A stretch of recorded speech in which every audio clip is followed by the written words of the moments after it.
வணக்கம். இன்றைய முக்கிய செய்திகள். ஹிட்டாச்சி நிறுவனத்தின் 1000 கோடி ரூபாய் முதலீட்டிற்கான ஒப்பந்தம் முதலமைச்சர் விஜய் அவர்களின் முன்னிலையில் கையெழுத்தானது.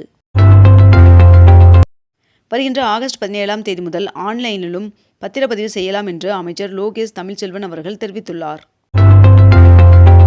இந்திய வானிலை ஆய்வு மையம் டெல்லி NCR பகுதியில் ஜூலை 9ஆம் தேதி வரை மழைக்கான மஞ்சள் எச்சரிக்கை விடுத்துள்ளது. பிரதமர் நரேந்திர மோடி அவர்களுக்கு வழங்கப்பட்ட 34 உலகளாவிய விருதுகளின் பட்டியல் வெளியானது. JEE அட்வான்ஸ்ட் தேர்வு எழுதாமல் ஒலிம்பியாட் போட்டிகளில் சிறந்து விளங்கிய 14 மாணவர்களுக்கு IIT கான்பூர் நேரடியாக BTech மற்றும் BS படிப்புகளுக்கான சேர்க்கையை வழங்கியுள்ளது. இந்தியன் ஓவர்சீஸ் வங்கியில் 750 பணியிடங்களுக்கான ஆன்லைன் விண்ணப்ப பதிவு தொடங்கியுள்ளது. தமிழகத்தில் வருமான சான்றிதழ், ஜாதி சான்றிதழ் போன்ற சில சான்றிதழ்களை வழங்கும் நடைமுறையை எளிமைப்படுத்த வருவாய்த்துறை திட்டமிட்டுள்ளதாக தகவல் வெளியாகியுள்ளது. இந்தியாவின் வாகன சில்லறை விற்பனை கடந்த ஆண்டுடன் ஒப்பிடுகையில் கிட்டத்தட்ட 22% அதிகரித்து ஜூன் மாதத்தில் 26 லட்சம் யூனிட்கள் என்ற சாதனை அளவை எட்டியதாக தெரிவிக்கப்பட்டுள்ளது.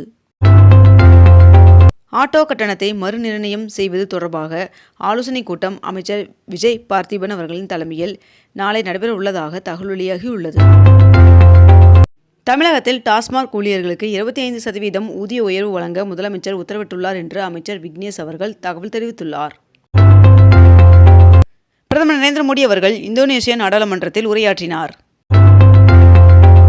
இந்தியா இந்தோனேசியா இடையே 20 முக்கிய ஒப்பந்தங்கள் கையெழுத்தானது. வயநாட்டிற்கு ரெட் அலர்ட் விடுக்கப்பட்டுள்ளதால் குவாரி சுற்றுலா மையங்களை மூட அம்மாவட்ட ஆட்சியர் உத்தரவு பிறப்பித்துள்ளார்.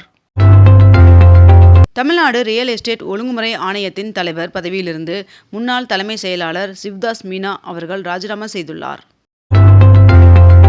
வாட்ஸ்அப்பில் அறிமுகமாக உள்ள புதிய யூசர் நேம் அம்சம் குறித்து விளக்கமளிக்க மெட்டா நிறுவனத்திற்கு ஒன்றிய அரசு மேலும் 3 நாட்கள் அவகாசம் வழங்கியுள்ளது. முதலமைச்சர் ஜோசப் விஜய் அவர்களை நேற்று தலைமை செயலகத்தில் செட்டிநாடு குழுமத்தின் தலைவர் டாக்டர் முத்தையா ராமசாமி அவர்கள் சந்தித்து முதலமைச்சரின் பொது நிவாரண நிதிக்கு 3 கோடி ரூபாய்க்கான காசோலையை வழங்கினார். பெரம்பூர், திருச்சி கிழக்கு தொகுதிகளின் தேர்தல் வழக்குகள் தொடர்பாக முதலமைச்சர் விஜய் அவர்களுக்கு உயர்நீதிமன்றம் நோட்டீஸ் அனுப்பியுள்ளது. 4800 ஊழியர்களை மீண்டும் பணி நீக்கம் செய்ய மைக்ரோசாப்ட் திட்டமிட்டுள்ளதாக தகவல் வெளியாகியுள்ளது. திரிணாமுல் காங்கிரஸ் கட்சியின் MPக்கள் பதவி விலகியதால் காலியான 3 மாநிலங்களவை தொகுதிக்கான இடைத்தேர்தல் வருகின்ற 24ஆம் தேதி நடைபெறும் என்று தேர்தல் ஆணையம் தெரிவித்துள்ளது. 22 கேரட் ஆபண தங்கத்தின் விலை சவரனுக்கு 1280 ரூபாய் குறைந்து 1 சவரன் 1,07,200 ரூபாயாகவும் 1 கிராம் 13,400 ரூபாய்க்கும் விற்பனை செய்யப்பட்டு வருகிறது. இதனைத் தொடர்ந்து 1 கிராம் வெள்ளியின் விலை 250 ரூபாய்க்கு விற்பனை செய்யப்பட்டு வருகிறது.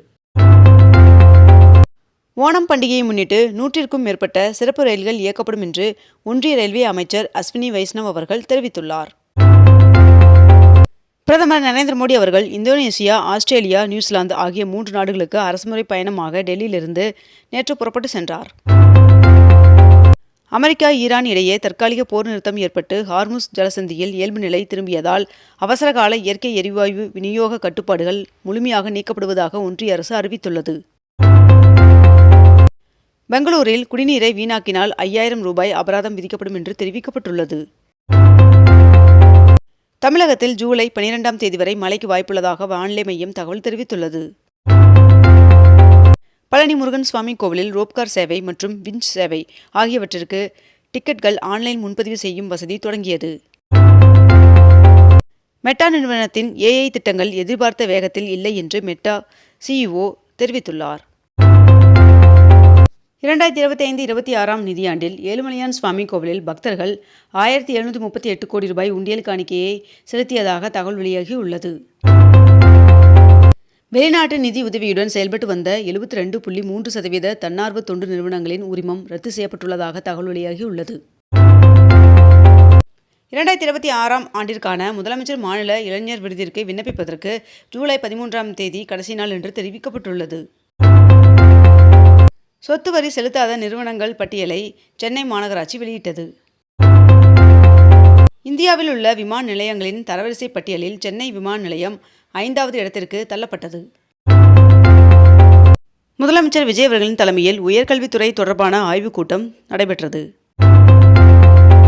கோவில்களில் முன்பதிவு தரிசன சீட்டுகளில் மூத்த குடிமக்களுக்கு முன்னுரிமை வழங்கப்படும் என்று அமைச்சர் தகவல் தெரிவித்துள்ளார். ஊட்டி குன்னூர் இடையே தினந்தோறும் இயக்கப்படும் சிறப்பு மலை ரயில் சேவை அக்டோபர் 5ஆம் தேதி வரை நீட்டிக்கப்பட்டுள்ளது. திண்டுக்கல்லில் உள்ள காந்தி கிராமம் கிராமப்புற சுகாதார மற்றும் குடும்பநல அறக்கட்டளை நிறுவனத்தில் 6 பணியிடங்கள் நிரப்பப்பட உள்ளன.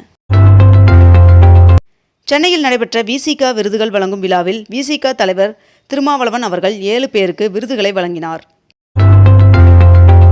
சென்னையில் கட்டுமான விதிகளை மீறியோருக்கு ஒரே நாளில் 12,25,000 ரூபாய் அபராதம் விதிக்கப்பட்டது.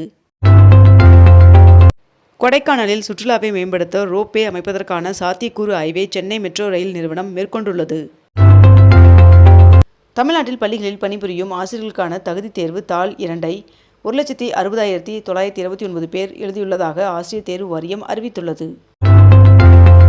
திருப்பதி ஏழுமலையான் சுவாமி கோவிலில் ஜூலை 17ஆம் தேதி ஆனிவாரா ஆஸ்தானம் நடைபெறுவதையொட்டி ஜூலை 14 மற்றும் 17 ஆகிய தேதிகளில் விஐபி தரிசனம் ரத்து செய்யப்பட்டுள்ளது. நான் முதல்வன் திட்டத்தை தொடர்ந்து முதல்வர் படைப்பகம் பெயரில் முதல்வர் என்ற சொல் நீக்கப்பட்டுள்ளது.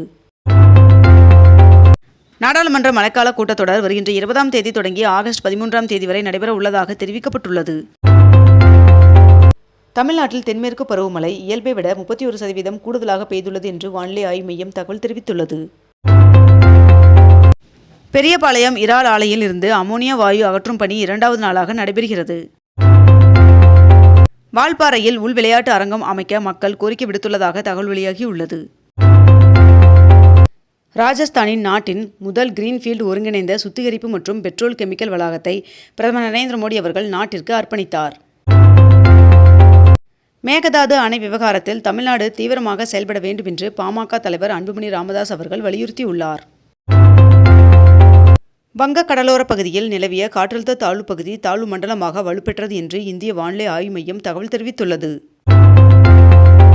ஆந்திராவில் தங்க உற்பத்தி தொடங்கிய நிலையில் குப்பத்திலும் தங்கம் கண்டறியப்பட்டுள்ளதாக அம்மாநில முதல்வர் சந்திரபாபு நாயுடு அவர்கள் தெரிவித்துள்ளார்.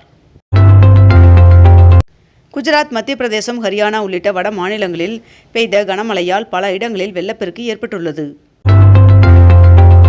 சென்னை மாநகராட்சி பள்ளிகளில் புதிதாக 25,840 மாணவர்கள் சேர்க்கப்பட்டுள்ளதாக தகவல் வெளியாகியுள்ளது. ஐரோப்பிய நாடுகளான பிரான்ஸ், நெதர்லாந்து, பெல்ஜியத்தில் வீசும் கடும் வெப்ப அலையால் 3,700க்கும் மேற்பட்டோர் உயிரிழந்துள்ளதாக புள்ளி விவரங்கள் தகவல் தெரிவிக்கின்றன. இத்துடன் இன்றைய தலைப்புச் செய்திகள் நிறைவடைந்தன. மேலும் இதுபோன்ற அண்மை தகவல்களை உடனுக்குடன் தெரிந்து கொள்ள அக்னிபூ சேனலை சப்ஸ்கிரைப் செய்து கொண்டு தொடர்ந்து இணைந்திருங்கள். நன்றி, வணக்கம்.